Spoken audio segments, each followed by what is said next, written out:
नमस्कार, जय भारत न्यूज में आपका स्वागत है। मैं हूं आपके साथ गौरव झा। प्रखंड हसनपुर अंचल कार्यालय परिसर में सीपीआई कार्यकर्ताओं द्वारा जमकर धरना प्रदर्शन किया गया। हसनपुर प्रखंड के आसपास के इलाकों के तमाम सीपीआई कार्यकर्ताओं ने इस धरना प्रदर्शन में बढ़ चढ़कर हिस्सा लिया। बता दें कि समस्तीपुर जिले के हसनपुर प्रखंड के अंचल कार्यालय परिसर में सीपीआई कार्यकर्ताओं ने जमकर धरना प्रदर्शन किया, जिसमें सीपीआई के आसपास के तमाम कार्यकर्ताओं नेतागण की भी मौजूदगी रही, जिसमें बिहार के विकास हेतु केंद्र सरकार विशेष पैकेज कोष भू हदबंदी कानून के अंतर्गत उच्च न्यायालय पटना में 30 वर्षों से लंबित अधिशेष भूमि का वितरण किया जाए। ईख की कीमत 400 रुपये क्विंटल किया जाए। वहीं दूसरी तरफ मनरेगा कानून के उल्लंघन पर रोक लगाने एवं फर्जी भुगतान प्राप्त करने वाले श्रमिकों की जांच। बता दें कि सीपीआई के कार्यकर्ताओं ने सामाजिक सुरक्षा पेंशन की राशि कम से कम 1000 रुपये देने और स्थानीय जन समस्याओं के संबंध में जांच कर कार्रवाई करने की मांग की।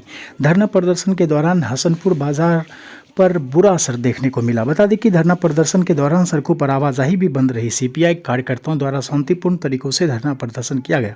बता दें कि औड़ा पंचायत के भूतपूर्व मुखिया सह सीपीआई जिला परिषद सदस्य comrade Hirakant Mishra, comrade Dayashankar Sahu, comrade CPI राज्य सदस्य कॉमरेड प्रयाग चंद्र मुखिया, अंचल मंत्री कॉमरेड शिवशंकर साहनी, भूतपूर्व शाखा मंत्री कॉमरेड अमरनाथ झा आदि नेतागणों की भी धरना प्रदर्शन में मौजूदगी रही। सभी ने सिलसिलेवार ढंग से अपने विचारों को आम जनता के समक्ष रखा। प्रखंड हसनपुर अंचल कार्यालय परिसर में सभी नेतागणों ने देश की समस्याओं को शांतिपूर्ण तरीकों से व्यक्त किया। अधिकारी को ये स्मारक पत्र भेजेंगे, लेकिन हमारी समझ है कि हम लोग आए, यहाँ बैठे और विभिन्न जन समस्याओं के संबंध में हमने आवाज बुलंद की। इससे काम चलने वाला नहीं है। हमें लगातार जो समस्याएं हैं गरीबों की, किसानों की, मजदूरों की, नौजवानों की, उसके संबंध में हमको लगातार आंदोलन और संघर्ष करना पड़ेगा। अगर हम नहीं करते हैं तो घर बैठे ये होने वाला नहीं है। तो हम आप लोगों को धन्यवाद देते हुए,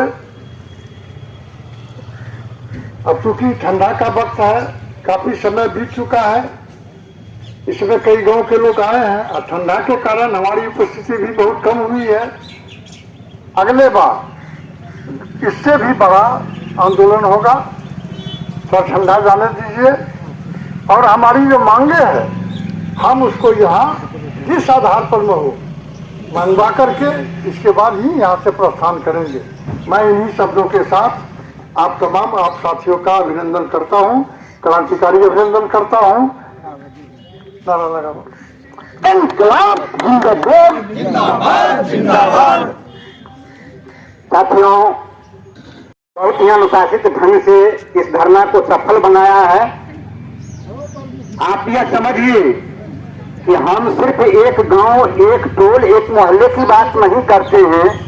हम पूरे अंचल में, चाहे वो देवरा पंचायत हो, चाहे वो फुलहारा पंचायत का खवास टोल ही हो, देवरा पंचायत का चंदरपुर हो, दौधा पंचायत का कोई अंग हो, दुर्पुरा पंचायत का कोई मान लीजिए खरैया का अंग हो, हर जगह के मुद्दों पर हम लोगों ने वीडियो साहब से बहुत गंभीरता के साथ बातचीत किया और उन्होंने बात भूमि के सवाल पर कहा कि आप लोगों को थोड़ा और जुझारू बनना पड़ेगा, इसलिए कि कलेक्टर का जब तक आदेश नहीं हो जाता। हमने प्रश्न उठाया कि सर, जिस परिवार में 15 परिवार हो गए आज के समय में, वो कभी एक परिवार था, तो उसके लिए आपका जो प्रखंड से कर्मचारी जो आपकी यहाँ लिस्टेड किया है,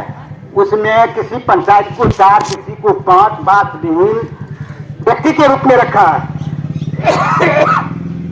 हमने कहा कि यदि हम लोगों को आदेश दिया जाए तो वास्तव में बास विहीन कौन है, हम उसकी सूची आपको समर्पित करेंगे और आप उस सूची के हिसाब से आप अपने स्तर से जांच करवा लीजिए कि वास्तव में वो व्यक्ति बास विहीन है कि नहीं, और तब उसके लिए जो कार्रवाई हो उसको किया जाना चाहिए।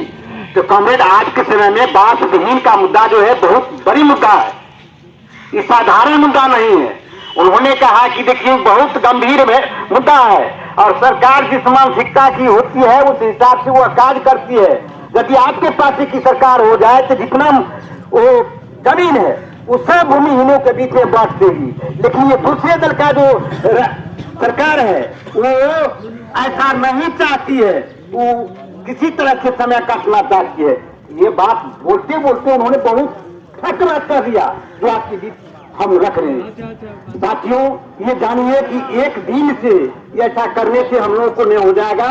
बार बार हम लोग, आप लोग सहयोग देते रहिए, हम लोग आपके साथ आगे चलते रहेंगे और यदि ऐसा होगा तो एक नहीं एक दिन हम लोग कामयाब होंगे और हम अपने मांगों को, अपने अधिकारों को हासिल करके रहेंगे। इन्हीं बातों के साथ हम आप तमाम आए हुए माता बहनों,